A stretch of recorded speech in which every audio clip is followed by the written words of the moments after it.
Hello সবাইকে, আশা করি সবাই ভালো আছেন। তো আজকে আমি দেখাবো 6 পাউন্ড ব্ল্যাক ফরেস্ট কেকের ডেকোরেশন।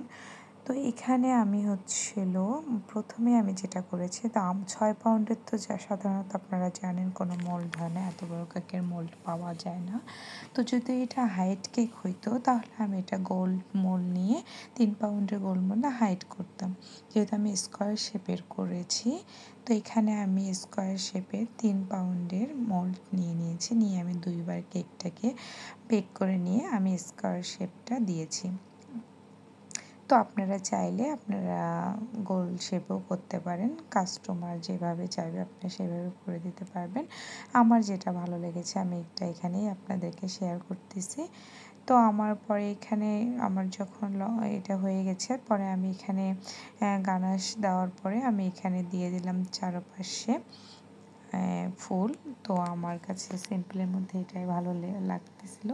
তো যেহেতু আমাকে কাস্টমার কোনো পিকচার দেয়নি, তো সেহেতু আমি এখানে আমার চোখে যেটা ভালো লাগে আমি সেইভাবে এটা করে নিয়েছি। আপনারা যেটা ভালো লাগবে আপনারা সেটাই করে নেবেন। তো আমি এইভাবে এখানে ফুল দিয়ে 4-5টা কাভার করে দিলাম যাতে ফুটে ওঠে।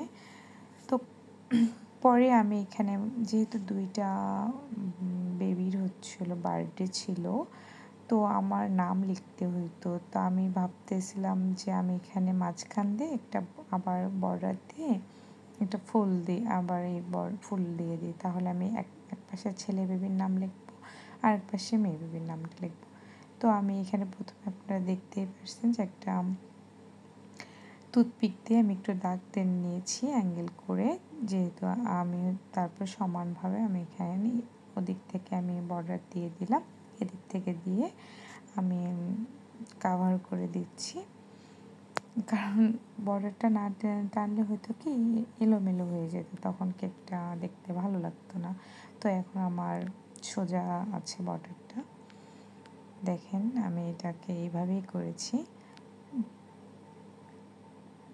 তারপরে আমি এখানে যে প্রথমে ছেলে বাবুটার নাম লিখতেছি, পরে মেয়ে বাবুটার নাম লিখব। তো এই নাম লেখাটা তো আরও অনেক কঠিন একটা ব্যাপার, অনেক আস্তে। তো নেক্সট ভিডিওতে আমার ব্ল্যাক ফরেস্টে A to Z দেখতে পারবেন। ধন্যবাদ।